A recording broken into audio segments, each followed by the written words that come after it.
the first time in 40 years, the next time James Halliday walks into the cellar at the back of his office, there won't be any DRC wines in there. Last week, at the age of 81, James Halliday decided that the great long love affair that he's had with the world's best Domaine has reached its conclusion. He's decided it's someone else's turn. I guess it could have been kind of exciting getting to walk around James Halliday's cellar, and it kind of was. But it was also sad. I guess James has shared so much of his journey with these wines and what they mean and what they mean to wine itself. We all need a pinnacle. We all need a hill. It almost feels as though it's our journey too, or that we've shared in it. The next time James walks into his cellar, there's going to be a blank wall. James's journey with these wines is all heart, all pleasure, and to an extent all generosity, though perhaps the wines outstripped even that in the end. Do you know where James's cellar is? It's attached to his office. He sits at a desk, there's a wall, there's the cellar. These pinnacles of wine are on the wall effectively closest to where his desk is. Almost all the words he's written over the last several decades have been written with the world's greatest wines, a wall of the world's greatest wines, almost within reach, but just outside of it. I probably shouldn't say this, but you know, I always remember from James's autobiography, which I read once and would like to read again, but I always remember saying that he was a boarder at an elite Sydney school and that his mum or his parents lived in the same street, but he still boarded. And I couldn't help but think of that anecdote, which I need to go back and check. But as I walked around his cellar, I've always thought that just the very act of cellaring, of storing things that hopefully will improve for a time in the future, is the ultimate form of nesting, which in itself is the ultimate form of home creation. That James had been a boarder, even though his parents lived in the same street, had built the ultimate home.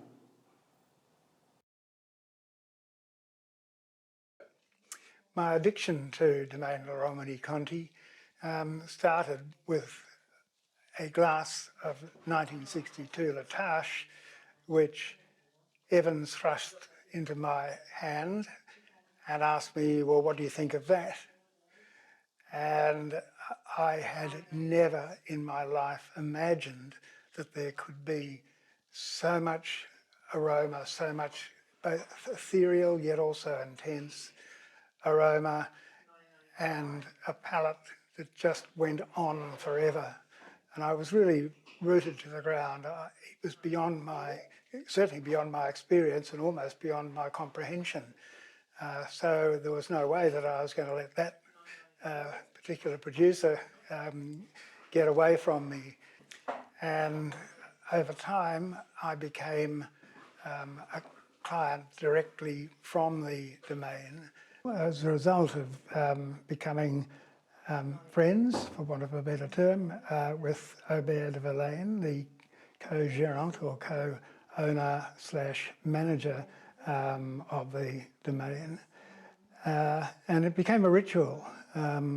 Each time I went to Burgundy, I would visit for a taste in the cellars and go through all of the wines, tasting all of the wines, including Romanée-Conti, in the cellar. And then we would have lunch together. It was a couple of times we went to a restaurant, but mainly it was in-house, and it was pretty Spartan food, I must say. I personally have never sat down at home just with an evening meal and drunk a bottle of, or shared a bottle of DRC, and that includes Echezot all the way up. I have, over the years, however, contributed happily to special dinners, and notably the Single Bottle Club, where a number of people, typically 14 or 15 of us, get to share in the bottles. And I think that's given me as much happiness, if not more, than I would have achieved by just drinking at my own. Indeed, that would have, I couldn't bring myself to do it, so it's academic. But it is that, as I say, that pleasure and hearing other people talk, what they see in the wines, because really you could go on forever talking to people about the specifics. I bought 2 boxes at Christie's, and Suzanne and I carried them in our hand luggage. They were the days. Managed to struggle upstairs to the upstairs of 747s. It was a circular staircase, trying to make it seem that these boxes were actually quite light, when in fact nearly hand-breaking stuff. So yes, it was always on the lookout. But going back, my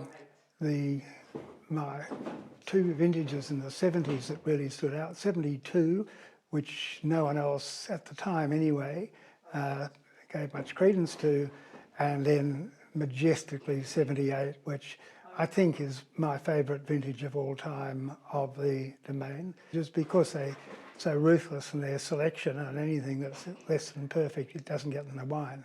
Am I selling now? Well, I've got to face up to reality. 82, my health is reasonable. It's not great, I'm not fit.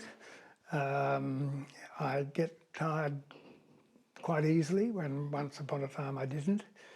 And when I looked at the bottles that I had, there was no way that I could not just simply sit down and drink them. Look, if I had decided to keep these wines, I might well have got through, not just me personally, but sharing 15 bottles out of the collection of 300 or whatever. So yeah, it just made sense, and will also enable me to not necessarily have to work 7 days a week and fairly long hours in the day. Yeah, I've been asset rich but very, very cash poor for too long, so it'll be a relief. Given you the rationale, nonetheless, my heart is genuinely heavy at the thought of doing this, and it has not been an easy decision, and there's a lot of downside to it. It's not black and white. I'm not.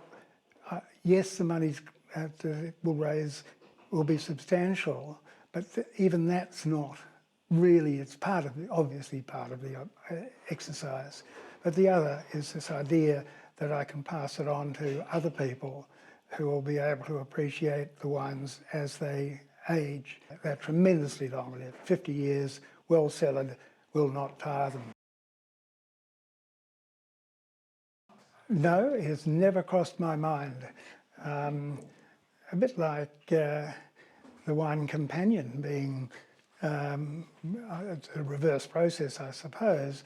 But when I thought, as I was getting more, not as ancient as I am now, when I was starting to get into, when I was in the 50s and 60s in particular, when I was in the 60s, I thought, if I thought at all about what would happen when I died stuff, the answer that I would give to myself, well, like any other author, I'll go away and someone will step in and take my place.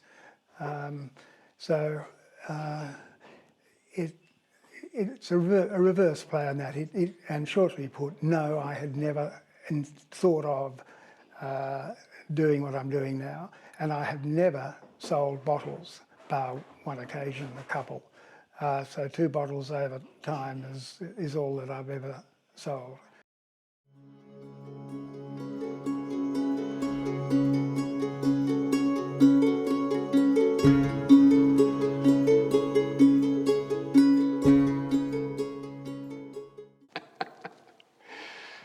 I got in the car and had driven 500 metres when the phone rings and it's James. Come back, I've opened 96 Krug. So there we are on a rainy day in May, James sitting there in his slippers, and we're drinking 96 Krug.